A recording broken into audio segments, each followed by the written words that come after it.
السلام علیکم ورحمۃ اللہ وبرکاتہ۔ سورۃ آل عمران آیت نمبر 28۔ اعوذ باللہ السمیع العلیم من الشیطان الرجیم من حمزہ ونفخہ ونفثہ۔ مدینہ کے اندر جب اللہ کے رسول صلی اللہ علیہ وسلم تشریف لائے تو دن بدن اللہ تعالیٰ مسلمانوں کی تربیت کرتا، ان کو تعلیم دی جاتی عقائد کی، اخلاق کی، معاملات کی، عبادات کی، ہر طرح کی۔ جب شروع تھا تو اس وقت ظاہر بات ہے اسلام کے آنے سے پہلے انصار کے دو بڑے قبیلے اوس اور خزرج، یہ دونوں یہودیوں کے قبیلوں کے ساتھ ملے جلے تھے، ایک دوسرے کے ساتھ ان کا اچھا بھلا تعلق تھا، دوستیاں تھیں، حتیٰ کہ بہت قریبی تعلق تھے ان کے۔ انصار نے اپنے بچے تک بعض ان کو دیے ہوئے تھے۔ اور جب اسلام آ گیا اس وقت مسلمان تو ہو گئے انصار، لیکن اللہ تعالیٰ نے یہ حکم بھی جاری کیا کہ دیکھو اگر تم اسلام لے آئے ہو نا تو اسلام کا مقصد صرف اور صرف لا الہ الا اللہ محمد رسول اللہ نہیں ہے۔ اور یہ آج کا درس ذرا توجہ سے سنیے گا، اسلام کا مقصد ایک کلمہ زبان سے کہنا نہیں ہے، اور اسلام کا مقصد یہ نہیں ہے کہ تم 5 وقت کی صرف نماز پڑھ لو، اسلام کا مقصد یہ نہیں ہے کہ تم ظاہری طور پر جو کوئی ارکان ہیں صرف اسے اختیار کر لو اتنا کافی ہے، بلکہ اسلام کے اندر سب سے پہلی چیز جو ہے تمہیں اللہ کے دشمنوں سے برات کرنی پڑے گی۔ جب تک آپ اللہ کے دشمنوں کو ترک نہیں کرتے اس وقت تک آپ مت کہیں کہ آپ اللہ کے دین کی طرف آ چکے ہیں۔ تو اللہ تعالیٰ نے پہلا حکم ان کو یہ حکم جاری کیا اس آیت میں کہ تم نے کافروں کو دوست نہیں بنانا۔ اب تم مسلمان ہو گئے ہو نا، بس اب کافر تمہارے دوست نہیں ہو سکتے۔ اس سے معلوم ہوا کہ ان سے محبت کرنا، ان کو لائک کرنا، اور اسی طرح ان کو جو ہے وہ اپنا ہیرو سمجھنا، ان سے دلی دوستی بڑھانا، ان سے رشتہ داریاں کرنا، یہ بالکل اسلام کے اندر جائز نہیں ہے۔ اللہ کے نبی صلی اللہ علیہ وسلم نے اس چیز سے منع کی، کیونکہ ایمان اور کفر کی محبت اور اس کی دوستی ایک دل کے اندر جمع نہیں ہو سکتے۔ یہی وجہ تھی امیر المؤمنین عمر فاروق رضی اللہ عنہ کا ایک غلام تھا، وہ اسے کہا کرتے کہ تو اسلام لے آ، میں تیرے سے مسلمانوں کے بعض معاملات پہ مدد چاہتا ہوں، یعنی تجھے میں کسی ذمہ داری پر مقرر کرنا چاہتا ہوں، عہدہ دینا چاہتا ہوں، لیکن تو اسلام لے آ، پھر اگر تو اسلام نہیں لاتا تو نہیں۔ اس کا مطلب یہ ہے کہ اسلام مسلمانوں کو یہ کہتا ہے کہ تمہارے اسلامی نظام کے اندر کوئی کافر، کوئی غیر مسلم جو ہے وہ کسی عہدے پر نہیں آ سکتا۔ کسی اسلامی ملک کے لیے یہ جائز نہیں ہے کہ اس کے اہم عہدوں پر، اہم اور غیر اہم کوئی بھی عہدہ ہو، اس کا کوئی غیر مسلم جو ہے اس کے اوپر آ جائے۔ یہاں ہم جو دیکھتے ہیں کہ مسلمانوں کے اندر اتنی کمزوری آ چکی ہے کہ ان کو اپنے عقائد اور دین کا پتہ ہی نہیں، اور اس کو فخر کے طور پہ پیش کیا جاتا ہے کہ ہم جو ہیں وہ روشن خیال ہیں، ہم تنگ نظر نہیں ہیں۔ آپ کس کو دکھاتے ہیں روشن خیالی؟ آپ کس کے ساتھ بغاوت کر رہے ہیں؟ آپ کو اللہ تعالیٰ نے اگر عزت دی ہے تو وہ لا الہ الا اللہ کی بنیاد پہ دی ہے۔ اگر آپ لا الہ الا اللہ کو ترک کریں گے تو آپ کبھی عزت نہیں پا سکتے۔ لہذا مسلمانوں کے کسی ملک کے اندر کوئی کافر، کوئی غیر مسلم کسی اہم عہدے پر یا غیر اہم عہدے پر نہیں جا سکتا۔ ہاں، گٹر صاف کروائے جا سکتے ہیں، سڑکوں پہ جھاڑو دلوایا جا سکتا ہے، اس طرح کے کام ان سے لیے جا سکتے ہیں اگر سرکاری نوکریاں دینی مقصود ہوں، بس اس سے بڑھ کر نہیں۔ کسی ادارے میں استاذ لگ جائے ممکن ہے، ہونا نہیں چاہیے۔ کسی جگہ پر کوئی عزت والا عہدہ دیا جائے بالکل قطعاً اس سے منع ہے۔ کیوں؟ اس کے بہت سارے نقصانات ہیں۔ ایک تو وہ لوگ جب اس عہدے پر آئیں گے تو وہ یعنی کہ لا بدی طور پر، ضروری طور پر وہ کسی نہ کسی طرح اپنوں کو نوازیں گے، کسی نہ کسی طرح، اور اسلام کو کسی نہ کسی طرح ضرر پہنچائیں گے۔ اور دوسری بات یہ ہے کہ اگر ایسا نہ بھی ہو تو مسلمان اس عہدے کی وجہ سے ان کی عزت کرے گا، ان کے آگے جھکے گا، ان کے آگے محتاجگی دکھائے گا، اور یہ اسلام اور مسلمان کے شایان شان نہیں ہے کہ وہ اللہ کے دشمن کے آگے جھکے، اللہ کے دشمن کی تعظیم کرے۔ تو پہلا درس یہ ہے ہمارے لیے کہ کسی بھی غیر مسلم سے دوستی اسلام نے حرام کر دی۔ ہاں اگر آپ اس کو دعوت دیتے ہیں ٹھیک ہے، آپ اس کے ساتھ تجارت کرتے ہیں کریں، دھوکہ نہیں کرنا اس کے ساتھ، اس کو لوٹنا نہیں ہے، غلط بیانی اور جھوٹ نہیں بولنا اس کے ساتھ، تجارت اس کے ساتھ کریں۔ آپ ان سے کوئی علم سیکھتے ہیں سیکھیں، آپ اس سے کوئی فن سیکھتے ہیں سیکھیں، اگر وہ آپ سے آ کے کوئی چیز سیکھنا چاہتا ہے سکھا دو، کوئی بات نہیں۔ لیکن ایسے معاملات کہ جس سے دلی رجحان، محبت، دوستی، یہ تعلقات بنے، یہ جائز نہیں ہے۔ جب یہ جائز نہیں ہے تو پھر ان کے ملکوں میں بھیک مانگ کے جا کر رہنا، وہاں کی شہریت لینے کے لیے جھوٹے نکاح کرنا وہاں پر، اور وہاں کی شہریت لینے کے لیے غلامیاں کرنا وہاں پر جا کر، کیا اسلام نے تمہیں اپنے آغوش میں اس لیے پیدا کیا تھا؟ تم اہل اسلام ہو کے اسلام کو شرمندہ کرتے ہو۔ اللہ تعالیٰ کہتا ہے کہ لا يتخذ المؤمنون الکافرین اولیاء من دون المؤمنین، مومن کسی بھی طرح کافروں کو دوست نہ بنائے ایمان والوں کو چھوڑ کے۔ ایک مسلمان کی دوستی صرف مسلمان سے ہونی چاہیے، غیر مسلم سے دوستی نہیں ہونی چاہیے۔ وَمَن يَفْعَلْ ذَلِكَ فَلَيْسَ مِنَ اللَّهِ فِي شَيْءٍ، اور جو کوئی یہ کام کرے گا، کون سا کام؟ کہ وہ کافروں سے دوستی کر لے، اللہ کے ہاں وہ کچھ بھی نہیں ہے۔ یہ بہت بڑا انداز ہے، جس طرح بندہ کسی کو کہتا ہے نا یار تو میری نظر میں کچھ نہیں رہا، یہ بہت بڑا جملہ ہوتا ہے، تو میری نظر میں ختم ہو گیا، کوئی حیثیت نہیں رہی تیری میری نظر میں، یہ وہ ہے فلیس من اللہ فی شیء، وہ اللہ کے ہاں کچھ بھی نہیں رہا۔ کیوں؟ اس نے اللہ تعالیٰ کے دشمنوں کے ساتھ دوستی کر لی، کافروں کے ساتھ دوستی کر لی۔ اور آج کل ہمارے مسلمانوں کے اندر غیر مسلموں کی فلمیں، اس کو دیکھنا، اور پھر جو بندہ اس کو دیکھتا ہے لابدی طور پہ وہ ہیرو کو اپنا ہیرو سمجھنا شروع کر دیتا ہے، اس کو اگر کوئی تکلیف پہنچے اس کو بھی دکھ ہوتا ہے، اس کو اگر خوشی ملے اس کو خوشی پہنچتی ہے۔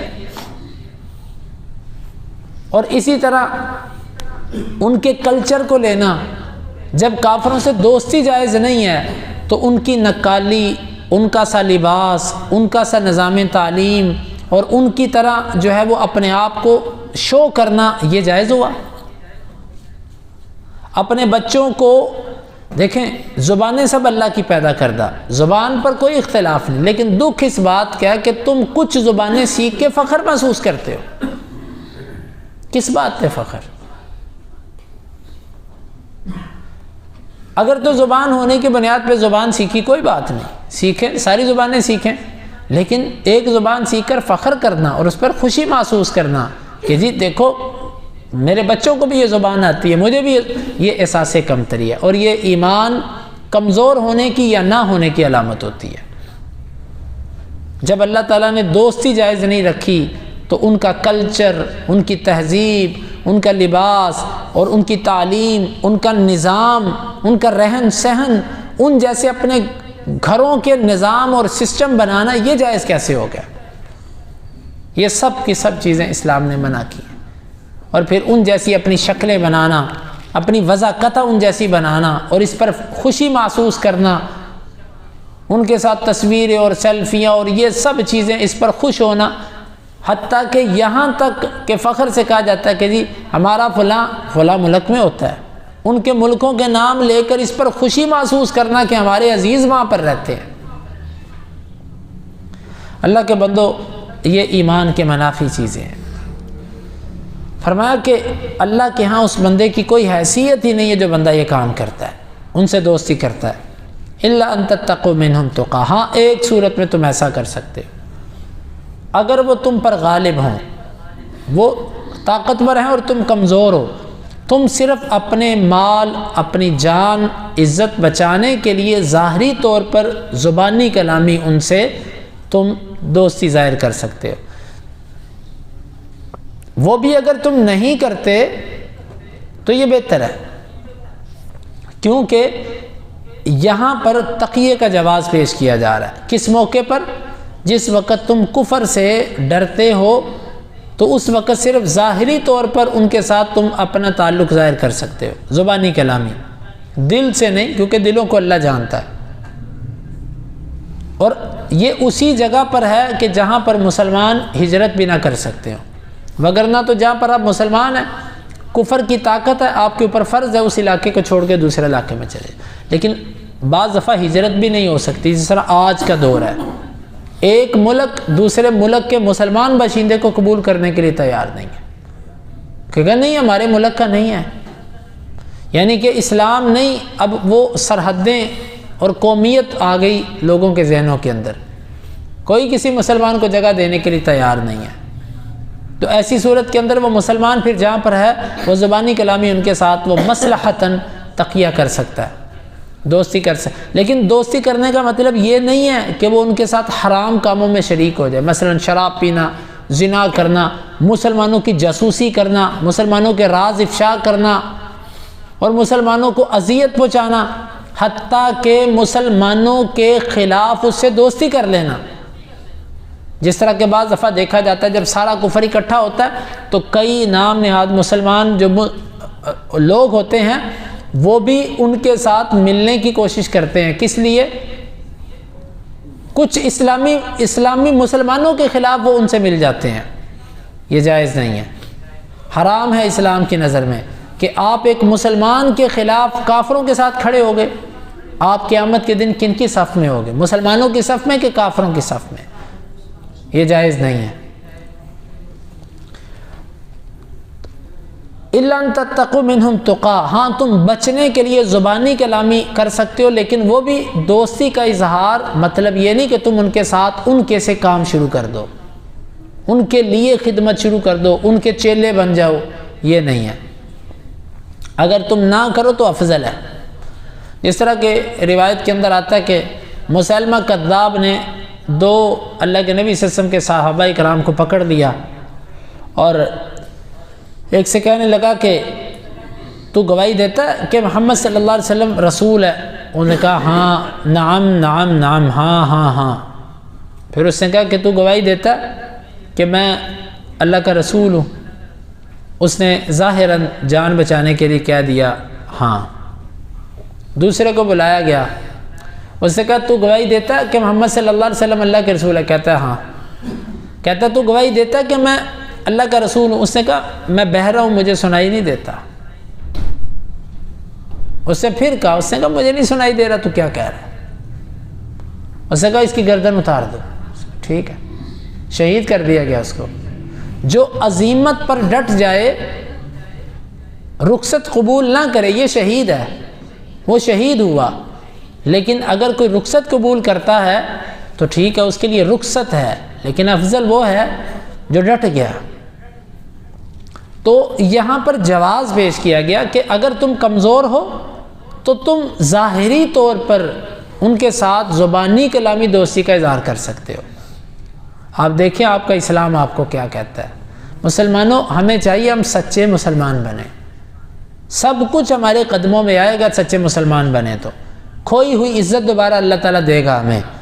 وَيُحَذِّرُكُمُ اللَّهُ نَفْسًا، اللہ تعالیٰ تمہیں اپنے آپ سے ڈراتا ہے۔ تم کافروں سے ڈرتے ہو، لوگوں سے ڈرتے ہو، اللہ تمہیں اپنے سے ڈراتا ہے۔ یہ بہت بڑی آیت ہے، بہت بڑی آیت ہے۔ جس طرح بندہ کسی کو کہتا ہے نا میں تمہیں کہہ رہا ہوں میرے سے بچ جا، بچ جا میرے سے، اور وہ ہو بھی ایسا، تو گویا کہ اس آیت میں یہ کہا جا رہا ہے کہ تم اللہ تعالیٰ کو چھوڑ کر، جو کہ جبار بھی ہے، قہار بھی ہے، عزیز بھی ہے، غالب بھی ہے، اس اتنی قوت والے رب کو چھوڑ کے اس کے دشمنوں سے دوستی کرتے ہو۔ اللہ تمہیں ڈراتا ہے اس کام سے، ڈر جاؤ اس سے، کافروں سے ڈر کے تم یہ کام نہ کرو، اللہ سے ڈرو۔ وَإِلَى اللَّهِ الْمَصِيرُ، اور جانا بھی تم نے اللہ ہی کی طرف ہے۔ پلٹنا اللہ کے پاس ہے، کسی اور کے پاس نہیں ہے۔ یہ آیت مبارکہ ہمارے لیے ایک دعوتی پیغام ہے کہ ہم اپنے بچوں کی تربیت یہ کریں کہ بیٹا تم مومن ہو، مسلمان ہو، تمہاری محبت، تمہاری دوستی، تمہارا تعلق اسلام سے ہے۔ لیکن آج ہم نے اپنے بچوں کو عقیدے کے درس دینے چھوڑ دیے، ہم نے اپنے بچوں کو کہانیاں سنائیں، موبائل پکڑائے، باتیں سنائیں، لیکن ہم نے اپنے بچوں کو عقیدہ نہیں دیا۔ اسی لیے جب ہمارے بچے بڑے ہوتے ہیں، تھوڑے سے بڑے ہوتے ہیں، وہ لپکتے ہیں، ماں باپ سے کہتے ہیں کہ ہمیں فلاں ملک بھیجو، فلاں ملک بھیجو۔ کیوں؟ کہ ہم وہاں پر جا کر پڑھیں گے، وہاں پر جا کر یہ کریں گے، وہ کریں گے، پیسے بھیجیں گے۔ ماں باپ بھی، ان کو بھی شعور نہیں ہے۔